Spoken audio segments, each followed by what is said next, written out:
Peter Shumlin is still governor. And to all the veterans, happy Memorial Day. For 545 Live, this is James Banslaben for Brattleboro Community Television.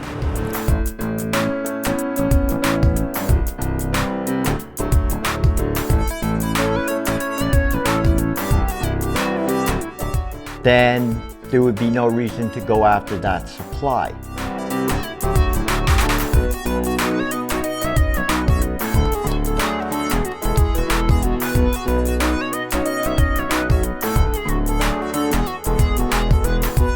The show is about Brattleboro.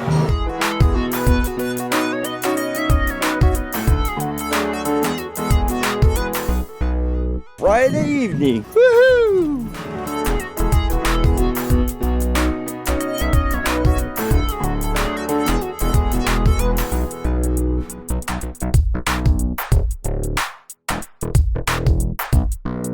I'd like to thank BCTV for the Volunteer Producer Award. Kind of spins around.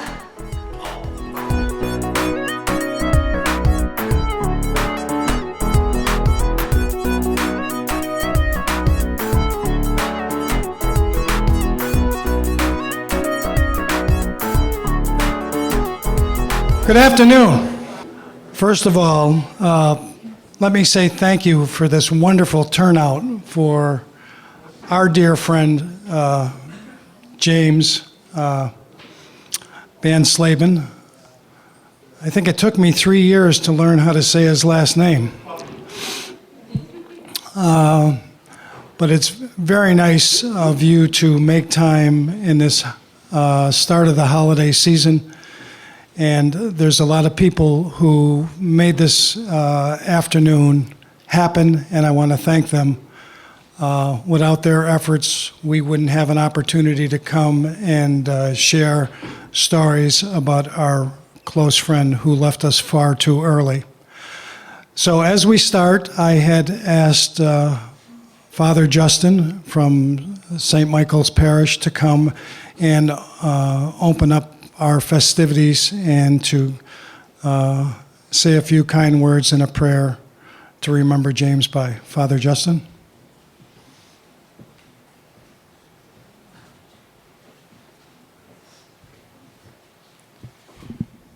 Thank you, Dick. It's an honor to be here, but I haven't known him very long. I got here on August 1st, probably met him within that month twice. I was out walking the streets, one of the things I wanted to do to come to the area. And there was James. And he would come by the rectory every once in a while and talk to Carrie, our kind of secretary, and she would help out, and they'd just chat about a variety of things. And so one day I said to Carrie, I said, well, I'll meet this guy out on the street. Quite often, walking up and down, and he's always very pleasant, talks to me and everything like that. I don't know his name. And he goes, oh, I bet you mean James. Going like, you only got one person that does that in the entire town? He says, well, no, this is James. And then she said to me, did he ask you about angels? Yes, he did. He told me all about angels and everything like that. He goes, it's James. So it's an honor to be here. I didn't get to spend enough time with him, didn't get to know him at all, but it was, in a sense, other than just conversing with him a little bit out on the streets. So I ask you to bow your heads in prayer. Heavenly Father, you've taken from us a good one, pleasant, good-natured, and all-around nice person. We get too few of those, and we thank you for this one, but also we're going to miss him. Make sure you hold him tight so he can take us around and show us everything we need to see in heaven when we all get there. And may God's blessing be upon James and all those who have lost him, friends and family, and all the people of Brattleboro who miss this wonderful person.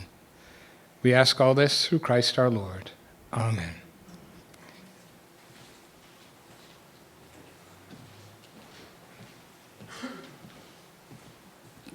I'm going to call Kate O'Connor up, one of my cohorts on the board and friend.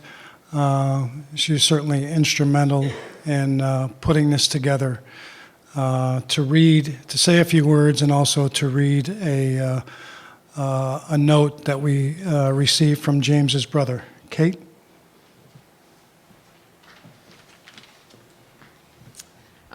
First, I want to thank everybody for coming here today. And this all came about because there were so many people in the community that really wanted to do something for James. So thank you. And first, I'm going to read a note we received from his brother. James Edward Banslaben and William Walter Banslaben were born May 16th, 1959 in Shoreham, New York, about an hour outside of New York City, on the north side of Long Island, a quarter-mile from Long Island Sound. Their surviving 91-year-old dad, Alden James Banslaben, from Las Cruces, New Mexico, was a World War II naval veteran of UDT Team 12, which later was to become the Navy SEALs. Alden was a nuclear engineer at Brookhaven National Laboratory, a national research center for high-energy physics. James worked as a technical designer at the lab. His deceased mom, Emily Betty Banslaben, was also a World War II veteran, having served as an Army, and I don't know military terms, so forgive me, WAC, W-A-C, at the underage of 16 by borrowing her aunt's driver's license for enlistment. James and William have a 7-year-old brother, John, 11-year older deceased sister, Donna, and a 13-year-old sister, Arlene. James also has a daughter, Jennifer, from Las Cruces, New Mexico. James and William both graduated Porter and Chester Institute in CADD Technical Design, and James also earned an associate's degree. James's drumming talent and William's magical talent were creatively combined to produce a magic show which toured off-Broadway and a summer term at Disney World. About this time, when they were in their early 20s, that William was in a significant car accident that seemed to be traumatic for both, and this stressful event may have triggered subsequent cognitive disabilities. James compassionately went out of his way to help those in need. He spent many years as a disaster relief volunteer member of various Red Cross-type organizations. James was happy to lend a helping hand with a snow shovel and in whatever way he might serve to help others, especially offering daily greetings of kindness to friends and strangers alike. James became proudly involved in his community support for filming events in Brattleboro for BCTV. I, his brother John, spent a week in Brattleboro this past July when we continued our endless talks about astrogravity physics, and we both enjoyed out-of-the-box, so to speak, free-form thinking of life's beauty and possibilities. I am and have also been very proud to have had these two fine brothers in my life. I surely miss them and feel that we are still tightly connected as brothers, just on different dimensions for now. And that's from James's brother. And I don't know who could say it any better than that, but I want to take a few minutes, or not too long, just to talk about what we all know about James. And not only am I on the select board, but I'm also the executive director of the Brattleboro Area Chamber of Commerce. And our office is in downtown Brattleboro. And as we all know, James had a route that he took every single day, and the chamber was on that route. So we saw him at least once a day, if not many times. We almost going to put a revolving door in for James. But he had the kindest heart of anyone that I knew. And he was always on a mission. And I don't know if you could always see James when he was walking. He wasn't just walking, to walk. He was walking with a mission. And he had a whole list of things that he did for this community. I'm just going to list a few of them. And I know Dick will talk as well, but he helped with all the flowers and all the lights. He helped Dick that you see downtown. He helped me pick up cigarette butts, because that was my obsession, and he would see me doing it, and he would come and help me. Obviously, he was a volunteer for BCTV. He was also on the Police Citizens Community Committee, and he was really into that, as any police officer, and I think Chief Fitzgerald will tell you. As his brother noted, he would greet people, and whether you were a visitor or a resident, you could either hear him say, "You look great today," even when you knew you didn't look great. James was always positive. He would look, and everybody, I think, got it, and the pins say it, "Enjoy your Vermont day." And again, I work in the chamber office, and he would bring visitors in. If he saw somebody didn't look like they know where they were doing, James would go up to that person and he would say, "I know who could help you." So he would come into our office with them. Yeah, one of the things that I don't know how many people know, you were just showing that, is there was that big hole in the Elliott Street Bridge. James was the one that found that. And so we thank him because now we have a new bridge. When James came into the chamber office, he had the best sense of humor. He would either come in with a joke, or he would come in seeing that it wasn't going so well, and he'd give us a hug. And I miss that. I miss hearing the door open and having James come in. One of the things that I think we all know is that Brattleboro was in James's heart every single day, and I know that he is in our hearts every single day. The Chamber of Commerce, I want to tell you folks something that we're not really that we usually announce in January, but because you're all James's friends, and I'm really appreciative that James's family is here, and I want you folks to know this, that since 1954, the Brattleboro Chamber of Commerce has named somebody in our community the Person of the Year. We sat down, it was actually about 3 days after James died, and we were sitting down. It was a meeting that we already had scheduled. And we were thinking, who can be our Person of the Year? And light bulbs immediately went off on, you could see them over everyone's head when we said, who can be our Person of the Year? There's no one that embodies this town more than James did. He did more for this town without telling people he was doing it. He did it for nothing back. He didn't want anything. In fact, if you said thank you, he would, he didn't want to be thanked because he sort of felt that he didn't need to be thanked, but he did need to be thanked. So in January at the Chamber of Commerce annual meeting, we're going to make it a big deal, and we're going to name James the 2016 Person of the Year.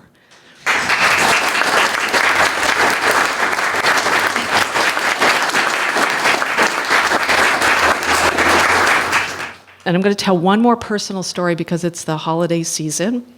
James sort of had an adopted family. This is his adopted family. And he also adopted my family, and he called me his sister. And he called my parents his mom and dad. And last year, Christmas Eve, every Christmas Eve, I'll say Santa comes to my parents' house to see the kids. And last year, the doorbell rang, and my sister went to the door, and it was James. So we didn't expect him, but he rang the doorbell, so my sister invited him in, and Santa had just gotten there, and he just was getting seated. And my sister ran upstairs and found something for James. It was an Irish prayer that was nicely matted. And she quickly wrapped it up, and she got it into Santa's bag. And Santa was pulling out all the things for the little kids. And then the last thing he pulled out, he said, "James." So, of course, James ran up and sat in Santa's lap and got the gift. And I actually saw James when he was walking out, and he was on seventh heaven. He was beaming because he got to see Santa Claus on Christmas Eve. So I hope everybody, when you see a Santa Claus anywhere during this holiday season, you think of James, because, yes, you think of James with Santa with James right on his lap, as someone just said. So thank you once again, and I really want to tell James's family that he was one of a kind, and we miss him. And I was telling somebody, every time I see somebody with that rust orange winter coat, I make a quick turn and because that's what James would always wear in the winter. So thank you for coming, his family, and thank you all for coming and making a wonderful contribution, sort of honoring James in the way we should, because he was a happy guy, and I'm all glad that we can all be here together. So thank you.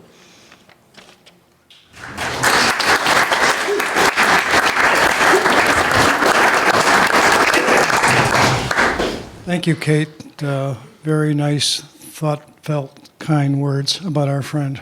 Roland, from the BCT family, would like to say a few words. And Roland and his team are responsible for what we're watching up here, rolling over.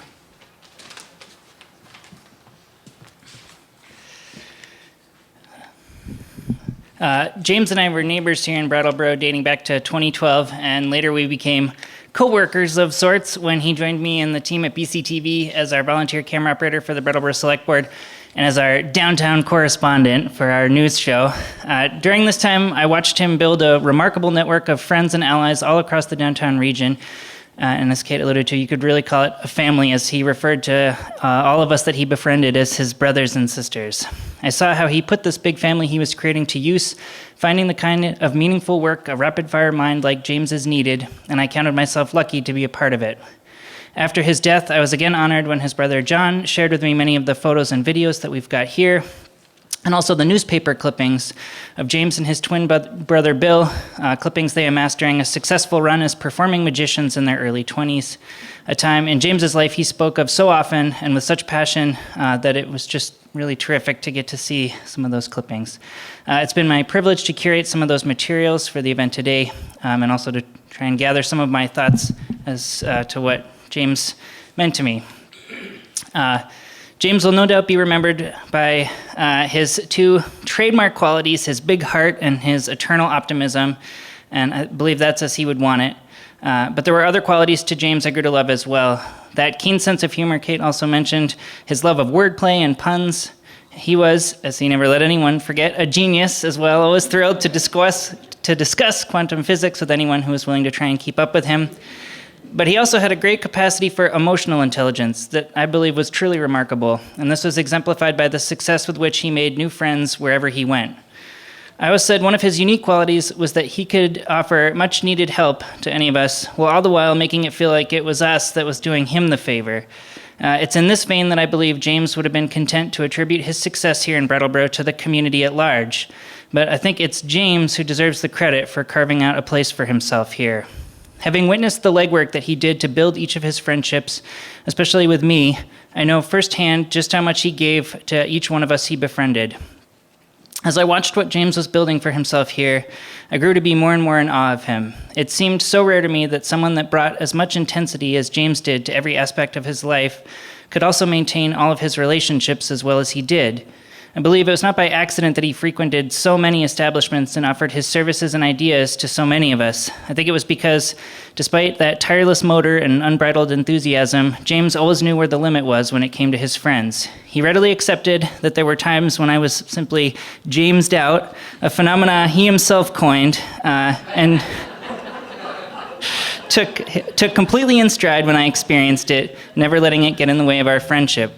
To the casual observer, James's treks up and down Main Street, 10 projects going at a time, may have seemed chaotic, even frantic, but I believe they were actually well-executed divides of his time, that his daily schedule was designed to allow him to interact with all the people he cared about without risking burning them out.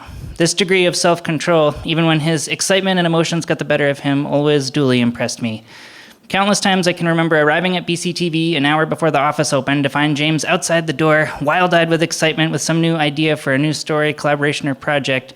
And when I would tell him that he would have to wait until I finished a deadline before he could tell me about it, he would always manage to do it, though many times he would have to hold his hand over his own mouth to keep from blurting out his latest plan as he sat across from me. When I first heard James had died, I was angry at the sudden and seemingly random way in which it occurred. And I was saddened to think that he had been alone when it happened. But as I began to reflect, I realized that while he may have been alone in his apartment, he was anything but lonely leading up to his death. That week, like every week, he had been making his rounds, visiting his downtown haunts, doing any number of the volunteer activities that he had made himself such an integral part of. James challenged my ideas of what makes a good community member, of what makes a friendship, and what makes a family. He showed me there's no one right way to come together and celebrate the place we live and the people in it. My time with him helped strip away so much of the cynicism I believe we all carry with us without even realizing it, and it opened my eyes to the tremendous good that goes on in this community every day. For that, James, and for the countless other ways in which you brought light into the lives of all of us here, thank you. I miss you.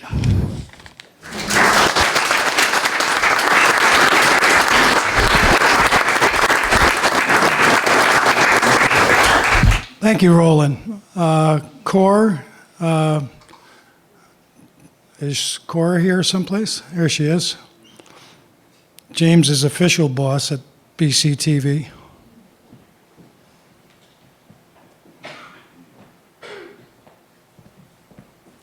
Hi, everyone. Great to see you here. I don't really have prepared remarks, and I know there is going to be a part that we have for people to just say their memories. So I was just kind of saving it for that, but I'm here now, so I'll just start, which is James and I did not have a straightforward relationship. Like Roland said, when he made a friend with you, he kind of got to know what you were like and worked from there. And, you know, I'm kind of a prickly person, and my job is to set the boundaries for people at the station and to say, you know, we can do this, you can do that, you can't do this. And of course, James didn't want to have any boundaries at all, right? I think from what you've all heard. But, you know, instead of having a power struggle between us, he kind of, he got in there and he kind of made it a joke. You know, he'd come in and say, Cor, I need to have a meeting with you. Can we have a meeting? Because I want to discuss a policy that I want to, you know, push this boundary this or this way. And he was saying, I just love when we do this. I just love this one-on-one talks that we have where you tell me I can't do something because of this rule, and I say this, and then you say that, and this is just my favorite time. That was James. So, of course, you know, what can I say? I try to let him do whatever he possibly could. And then he would do something like say, oh, Cor, can I have a hug? You know, knowing that I was going to say, no, James, no. And anyway, I just appreciated so much that he was a person who was vulnerable. He was open about that.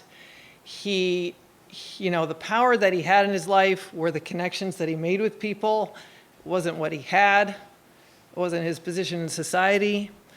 And he had this great brain and this incredible capacity to use it. He not only made the connections with the people, but he also took pride in what he did. And something that I found myself writing on Facebook after he died was that he knew he had a lot to give. And not everybody that was in his position knows that and has that self-knowledge that he had these gifts and that he could better the community and make connections that were going to make his life feel worthwhile. So I really appreciated that about him. And we do miss him every day at BCTV. Thank you very much.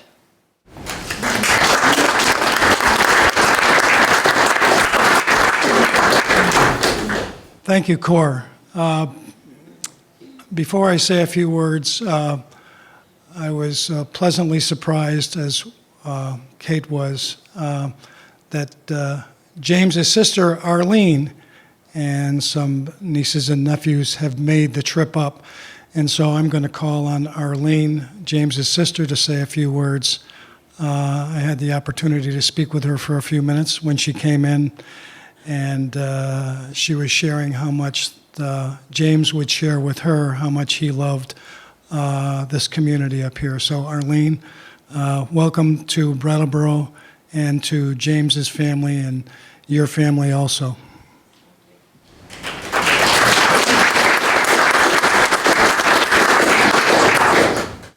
want to thank everybody for coming today. This was Jimmy's second family, as he told me every other day. He loved it here, and he loved keeping busy and doing things, and somebody had asked me, he played the drums? Yes, he did, and he was very good at it. And whenever he'd come up, he'd play them, or he'd find a drum set somewhere, and Jimmy would play them. Him and Billy, I miss them both. But I want to thank you for coming today. He loved this place. It was great. He'd come and tell me every couple of days what he was doing and who was his sister and who was his brother and everybody here. He loved you all. And that's the way he was. He wanted to help people. And he's always done that. And I want to thank you for making him feel at home here in Brattleboro, because this was his home. And he loved you all very, very much. And I want to thank you. God bless.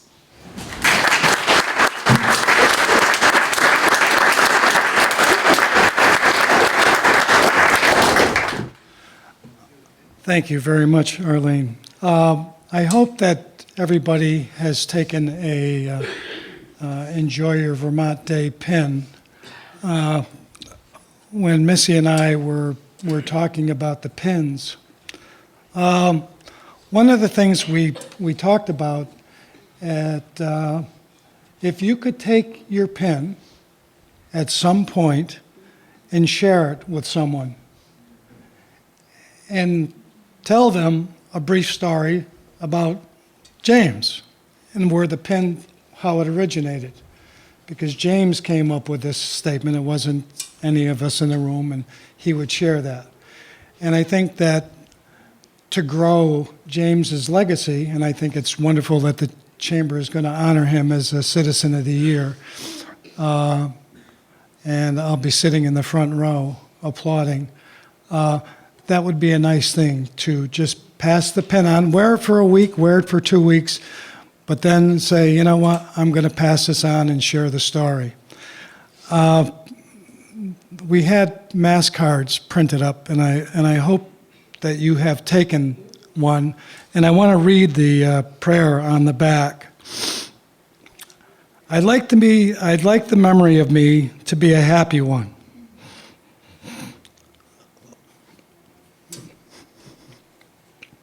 I'd like to leave an afterglow of smiles when life is done.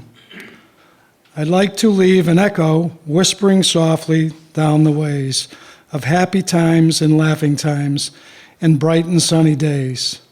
I'd like the tears of those who grieve to dry before the sun of happy memories that I leave when life is done. So keep this, I will always keep this near to my heart. James would be upset that I have tears in my eyes. I had spent quite a bit of time with him. He was certainly an interesting fellow. He was like NPR. Every time I listened to NPR, I learned something, and every time I was with James, I learned something.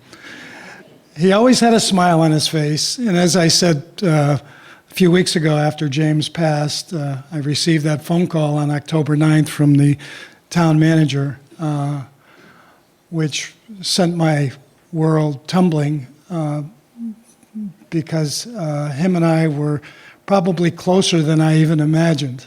I can't go by the high-rise without thinking of James. And every time I'm working on the street, I was picking up the mums, which James was a big part of moving things, and I've been putting up the holiday lights. And one of the things that has buoyed me is the fact that some of you people in here have mentioned James and have said, oh, I bet you miss your friend giving you a hand. And at first I was sad when I heard it, but then I really got this warm feeling is because you haven't forgotten him either. And I did something last year, probably by accident. we have a tree lighting ceremony. And last year, I was talking with Missy, and my wife, and I was trying to figure out who I could have light the tree. And the most deserving person that I came up with, and there's no criteria, mind you, but James has been such a beneficial part of the transformation of our downtown. And he sought no credit for what he contributed.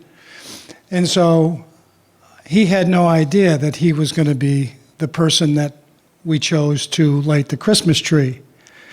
And I remember that we had gotten him a hat, and we got him a sweater and a shirt, and he had some white pants. And he dyed them red.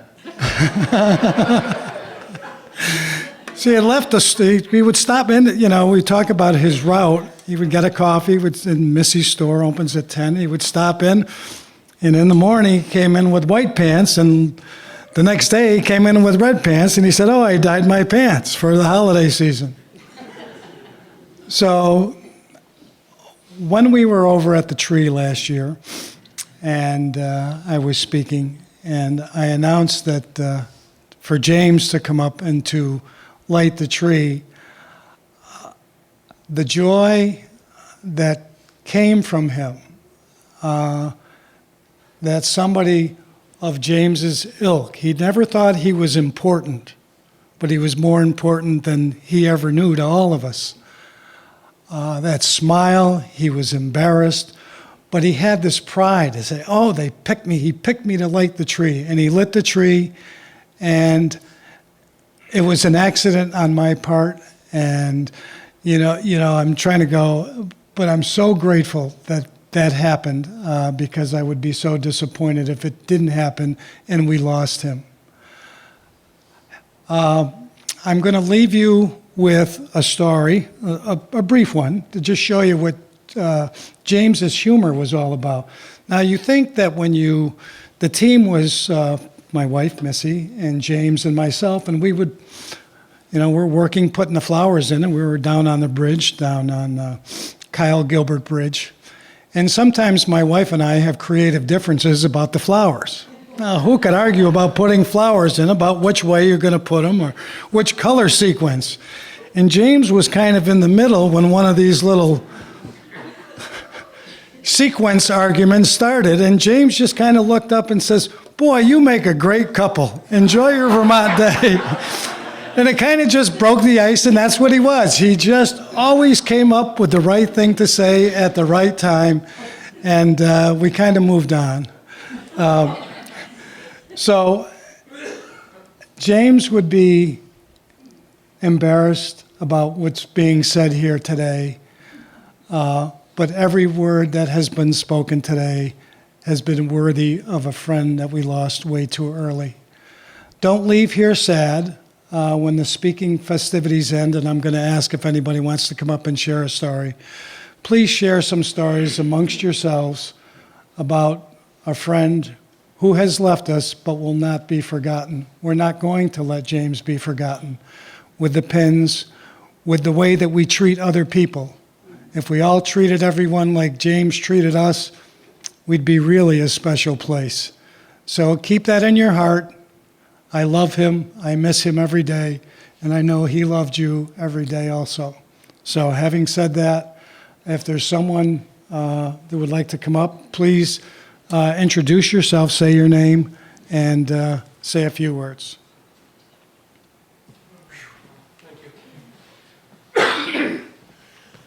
Hi, my name's Rick Clark, and I wanted to but didn't plan to, but the hand went up and he called on me, so you're stuck with me. What I want to do is touch a little bit on James's involvement in the AA community, so please forget my last name when I'm talking about this sort of stuff, because I don't want to break my anonymity in public. Too late. But it's all about his involvement. James was adamantly not alcoholic, but he didn't inherit us. I'm losing my words these days. Anyway, he got familiar with AA in New Mexico, I believe, and over the years, he and I would connect up when I was hanging around on the third floor in the Baptist church in the morning, and he'd show up, and we interacted over the years, and he would explain to me how to be a good sponsor and explain to me how to do all these good things, and some days we'd chat a little bit, and some days it'd be a half hour, an hour, because I was grounded and I was able to. But James was a continuous, and it was sometimes once or twice a week, sometimes once a month. And a couple of other things, I got to keep them in sequence. One was he figured that he'd help us out by bringing cakes from one of the places that gives out cakes, and James brought in cakes, and we all enjoyed them. And my job when he brought the cake in was to bless it. Even after my cardiologist told me I couldn't eat them, he brought them in, I blessed them, and they went about the business, and James is a thing. And he did have this boundary issue that he had to make sure he got to before the meeting, didn't interrupt it, he wanted to be involved, and his heart connected with the AA community, even though some of the people in the community couldn't connect with him, but his heart did. And all the things I've heard about it have got me goosebumps, and I do not want to get emotional. But one of the things that happened, I do have some ego, is that in our conversations, our multiple language history, because James spoke everything, and I spoke a little German, and because my name is Rick, which is the reason I mentioned that part of it at the beginning, he got to where he'd say as he was leaving wherever we were, "Das ist Licht." Out of the library on Main Street, on whatever way he was going, "Das ist Licht." And my answer was, "Das ist." And he would, like I said, show up once or twice a week sometimes. Sometimes it'd be once a month. Sometimes I wouldn't see him for 2 or 3. And the third or fourth day in a row, it got to be overload James, and depending, and I asked him if he'd taken his meds and this and that and the other thing. And it worked out pretty well because he taught me patience more than a lot of people have. But the thing that really bothers me is I sit up in the third floor most mornings, and usually there's no one around, and once in a while someone will come in off the street and walk up the stairs, and I'm hoping it's James, and it ain't. It is, but it isn't. And his connection there was powerful and important for me, and I did want to share that. His ability, he also had secrets. That's national secret, I can't tell you that. How old are you? That's a national secret, I can't tell you that. The FBI director told me I couldn't, and he would go off on those things. So today I'm learning more about James. Although he did piece some of the things together with sister and family and different things, and you have a daughter. One day he had 3 children, but at least he has, so that was James. I love him, I miss him, and I'm going to hear him walking up the stairs as long as I'm up there listening. So thank you.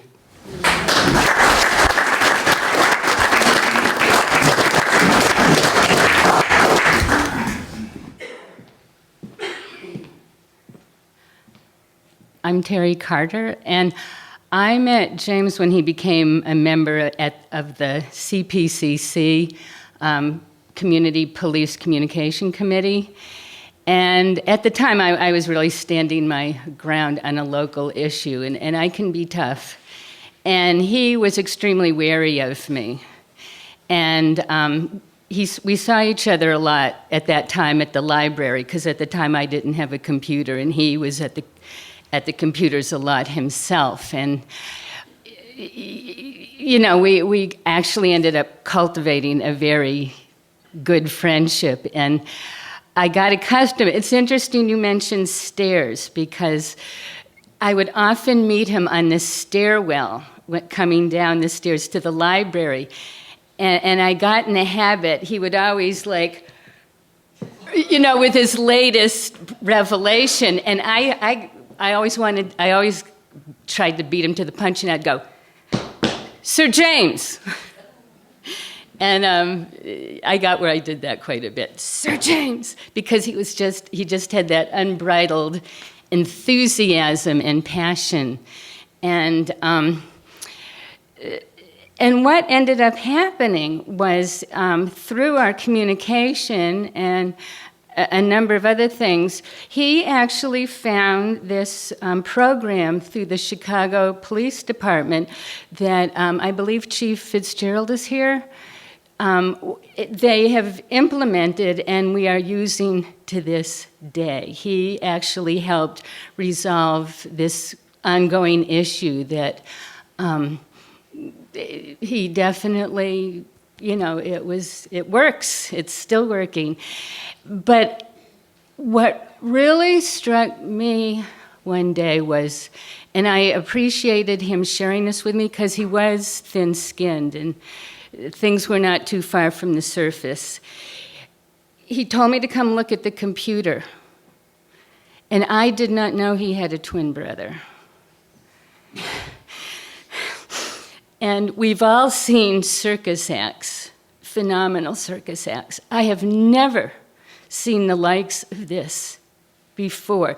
These mirror images of these two men just doing this amazing juggling act with these clubs.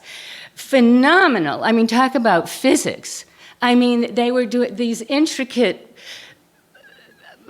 splits and moves and geometric designs, and it's synchronized. But a light went off in my head, because I often sometimes thought I recognized James' behavior as someone, and like probably a number of us who have lost a sibling unexpectedly. It can bring tremendous trauma. But it occurred to me, not only did he lose a sibling, but they were communicating before they were born. They were talking to each other in the moon before they even existed. And that would only exacerbate the sense of loss. I'm sure they probably finished sentences for each other. And you can tell by this. Yeah, but I suddenly understood a lot about James. And he, at that time, he was new in town and still kind of floundering. And I want to thank BCTV because he really found himself there. He really found a venue, a genre where he could really be truly who he was and not be judged. And also the town of Brattleboro, just everybody. He really could be who he was and embraced and accepted. And to this day, talk about, it's interesting you mentioned the stairs. Every time I go down or up the Brattleboro stairs, and sometimes just get this feeling, I want to go, Sir James. And I hope if I'm really, really good, I might make it to heaven. And you'll be these two angels juggling the cosmos and the comets and the spheres, and this one angel will come up to me and I can go, Sir James. Thank you very much.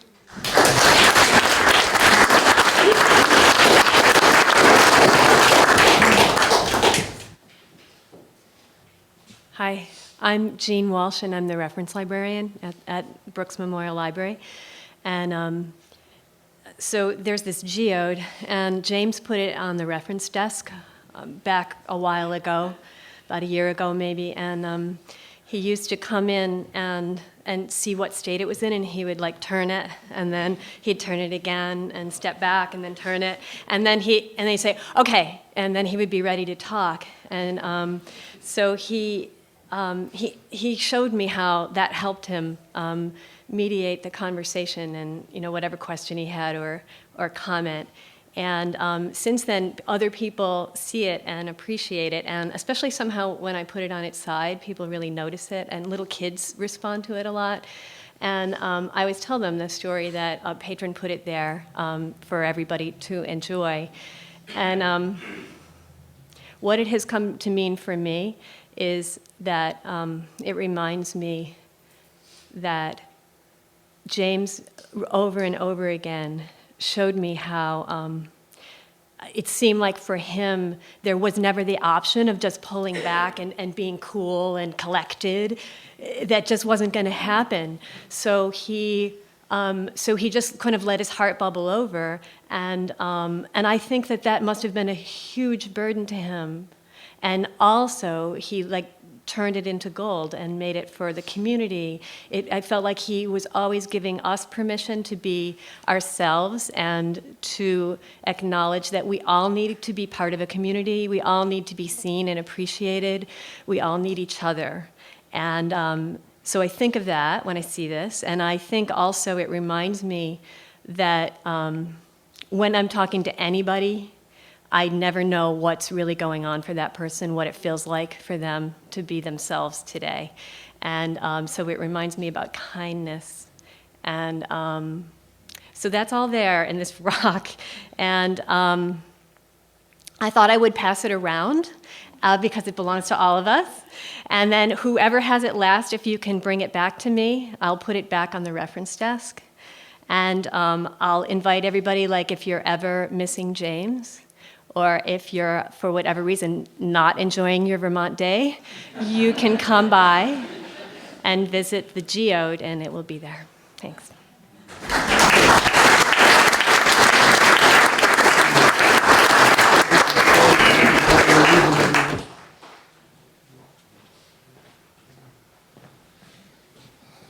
I want to take this off the stand.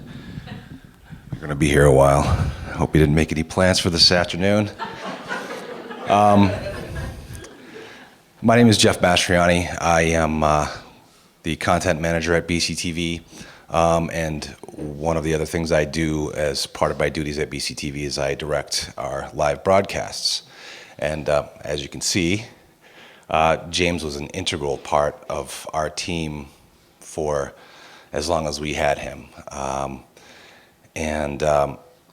Talking to Kate earlier, and I think maybe a lot of us who got to be close with James can remember that moment that we met him.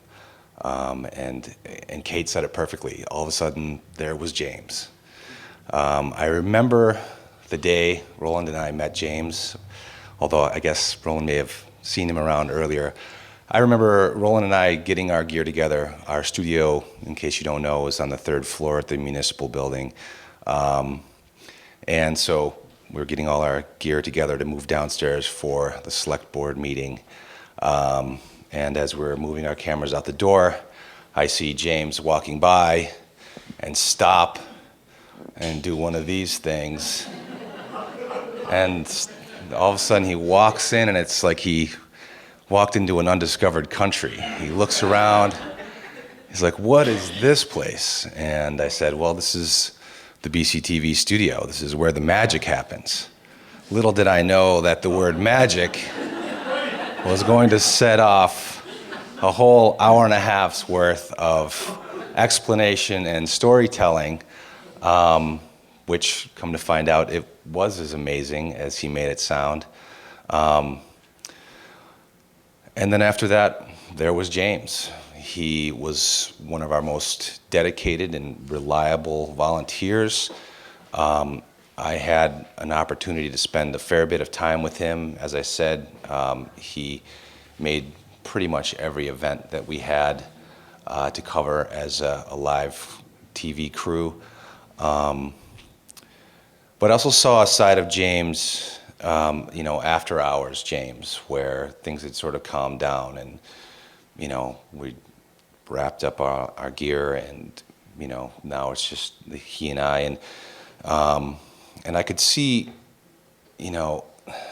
how deeply he felt about everything, about the people in this community, about how important it was for him to be who he was, be this good person, and how offended and hurt he could be when people sort of doubted him, or people maybe thought, well, this guy must want something from us. I mean, nobody's just that good, that generous, there's got to be something else going on here.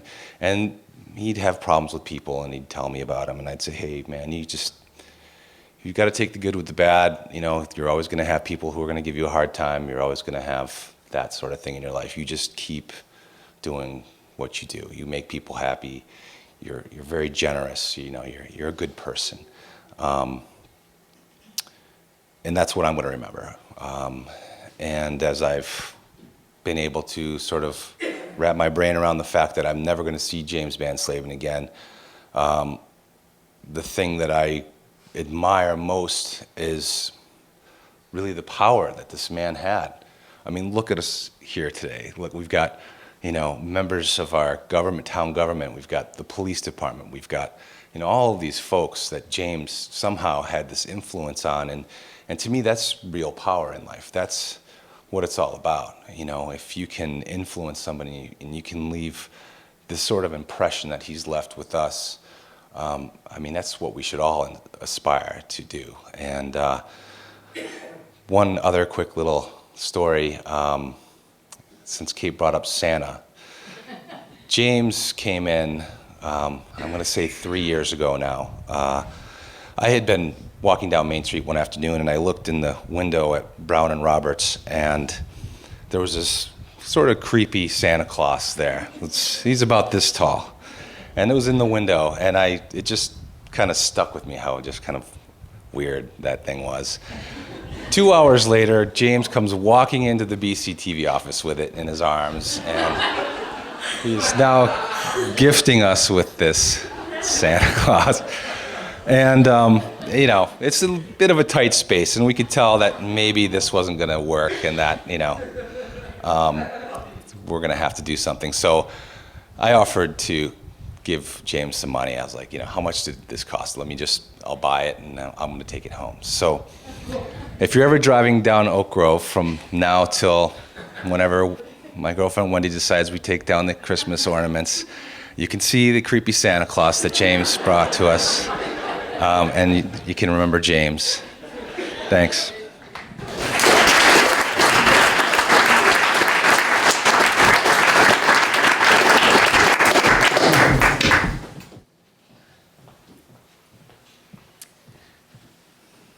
Hi, I'm Sue Fillion. I work in the town planning department, and I was one of the fortunate people that he would visit every day. I think he started coming to our office because for a while we had an office dog, and he loved Cameron, and he would bring him treats and big baskets of tennis balls, and he would play with Cameron for a while. And so we loved having him in our office. And then he would stop in and speak to me, and he would see pictures of my daughters, and we'd talk, and he found out that they were twins, and he took great affection to hearing about them. And now I remember why, because he did tell me he was a twin. I'd kind of forgot about that. This past March, or over the winter, my girls are brownies, and we were sending around Girl Scout cookies, and he ordered cookies, even though he wouldn't eat them, but he wanted to support the girls. And he was so excited when he found out I was a troop leader, and he really wanted to donate $100 so that we could have a pizza party. And he would plan it out so that he could give me the money. And when he first said it, I said, well, you can make a donation, but you don't need to, And I didn't think he'd really come through with the money, and he did. And he loved looking at pictures of the girls' pizza party. We had a great time. And then over the summer, he was asking, can I have another pizza party for them? Can I give you some more money? And I always tried to say, no, James, you don't have to, But he did. He gave me another $40 to have a pizza party. And that was in September of this year. And then after that, he looked at the pictures, and he was so happy. And he said, I want to be your Brownie Troops pizza angel. And so that's what he was going to do for us. He loved children. He loved twins, obviously. And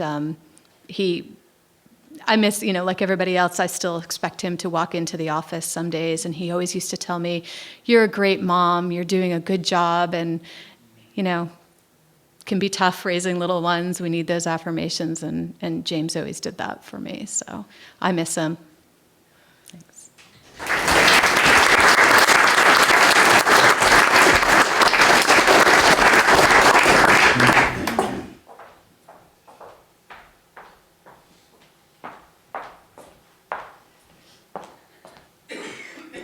Hello, everyone. My name is Paige Martin. I also work at the library. But I first met James because he was my neighbor, and he lived in the building next to me. And where I previously lived, I had a small garden, and I'd always go out gardening for my alone time, you know, really just trying to have some Zen moments. And one day, the first time I met James, I heard this voice coming from behind me and above me, and I'm like, what is going on? And I turn around and there's this man standing on this porch with the sun coming up behind him, and he goes, "What are you growing? What are you doing?" And 5 minutes later, he comes down and is talking to me the whole time I'm out gardening, and talking to me about the plants, and talking to me about how plants grow, and asking me what I'm growing them for and what I'm gonna do with them, and how long I've been gardening. And oh my God, my garden's fantastic. It was mediocre, I swear. It was not fantastic at all. One of the things I really appreciated about James is his affirmations that he always gave everyone. You're doing great. You're doing great. Your garden's great. You do a great job every day. And that was really lovely. And I think we don't get enough of that or give each other enough credit. And it was really, really a lovely thing to hear from him. And the next arena that I also knew James in is obviously I was working in the library as a children's librarian. And one of the joys of being librarian is sharing books with people and having them like them and talk to you about them. That's like, candy for us. And so James would come in and ask me for recommendations of what to read. And I would give him things, and he would come back and he'd be like, this one's okay, this one's okay. One day I gave him Matilda, and he came back and he said, "Paige, there's magic in this. Do you know that? There's magic in this one." And he really liked that one. And one of his other favorite things at the library was the movie Ratatouille. And he would always come in and ask me if the Linguini movie was in or not, and get a little upset if it wasn't in, and ask me if to tell him the next time it comes in. So if you ever need a gentle reminder of the magic that we see every day, not just in children's stories or in gardening, I hope that will provide you with a memory of James. So thank you.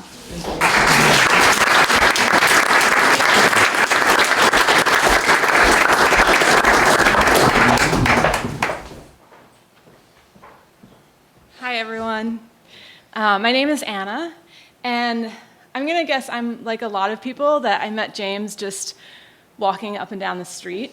I don't work in any of the town offices or anything. It was really just passing by, and I don't remember my first interaction with him, but a lot of my interactions were just, he would sometimes give me a fist pump as I walked by, or he would sometimes stand and salute me as I walked by, which is hilarious. But one of my favorite James stories is I was at the co-op early in the morning before I was going to work, and there's not many people in there, and I found myself in the same aisle as James. It was probably like 7 o'clock. And I was helping him find something, and then we started walking off together, and he went to give me a hug. And I said, "Oh, James, you gotta ask if you wanna give someone a hug." And he goes, "Oh, I'm sorry, can I give you a hug?" And I said, "Yeah, that's fine." And so we hugged it out, and we started walking together, and he looks at me and he goes, "Man, I wish I was normal like you." And I said, "No, that's not, I mean, we all, whatever, none of us are normal." And he says, "Well, I grew up in a laboratory." And I said, "Oh, okay, that's different."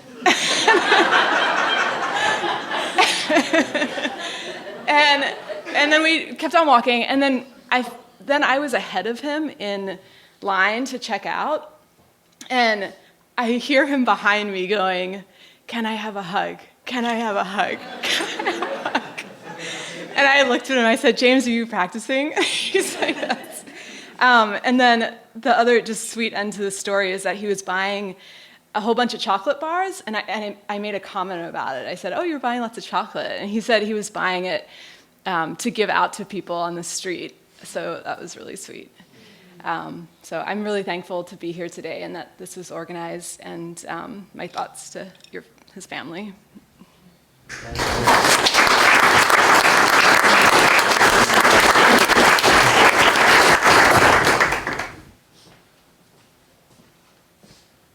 Hi, I'm Mia. I first got to know James 6.5 years ago.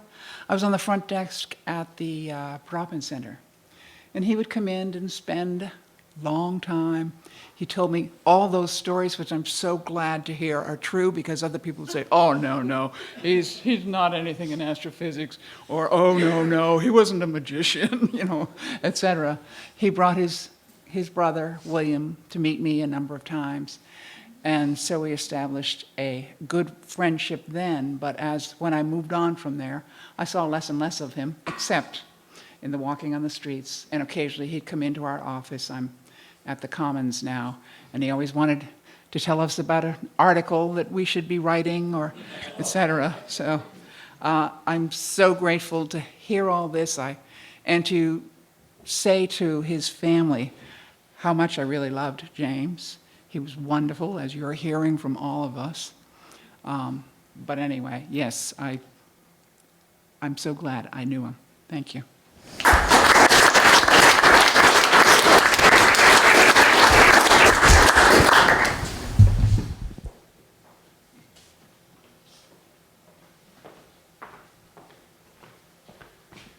Hi, my name's Steve Redmond, and I'm an artist. And I used to bring my daughter to Brattleboro Nursery School. I live out in Guilford, and drop her off, and then I'd go to Mocha Joe's for coffee.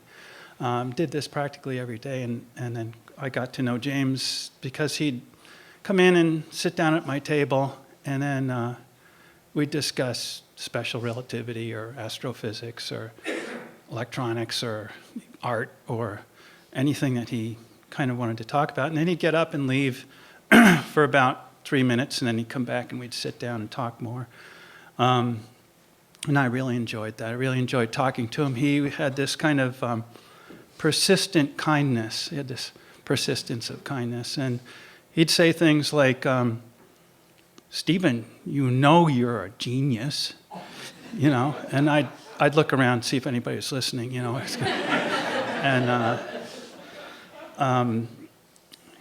he reminds me of this joke. My favorite joke is a duck goes into a bar, goes up to the bartender and says, "Got any grapes?" And the bartender says, "No, this is this is a bar. We don't have grapes." And so the duck leaves, and then he comes back the next day, goes up to the bartender and says, "Got any grapes?" And the bartender says, "This is a bar. We've never had grapes. We don't have grapes, and we never will have grapes." The duck leaves. Duck comes back the next day. The bartender says, "Now look, if you ask me for grapes again, I'm going to nail your bill to the bar." And the duck goes, "Got any nails?" And the bartender says, "No." He said, "Got any grapes?"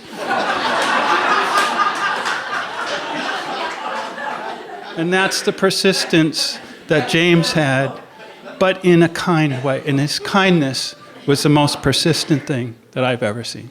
I'm just happy to have known him.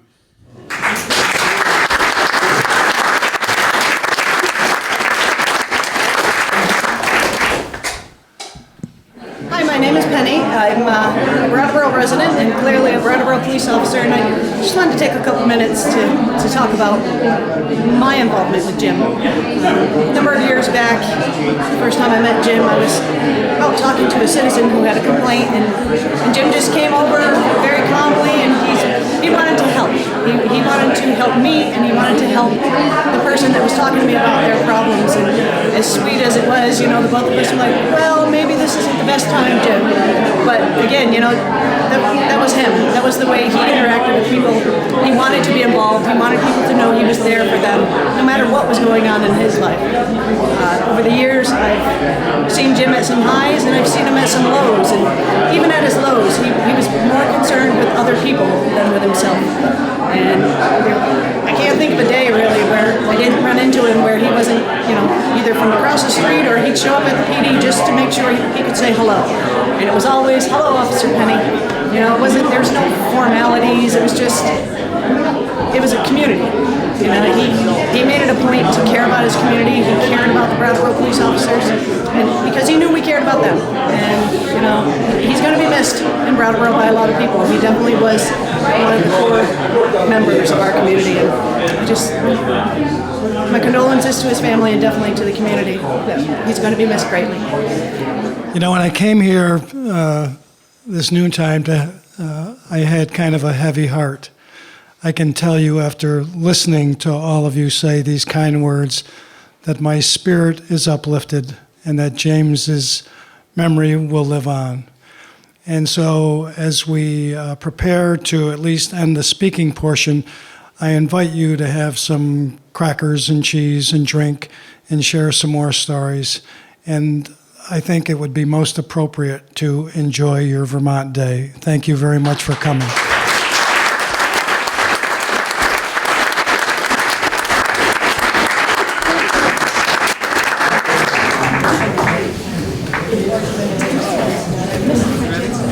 Hello.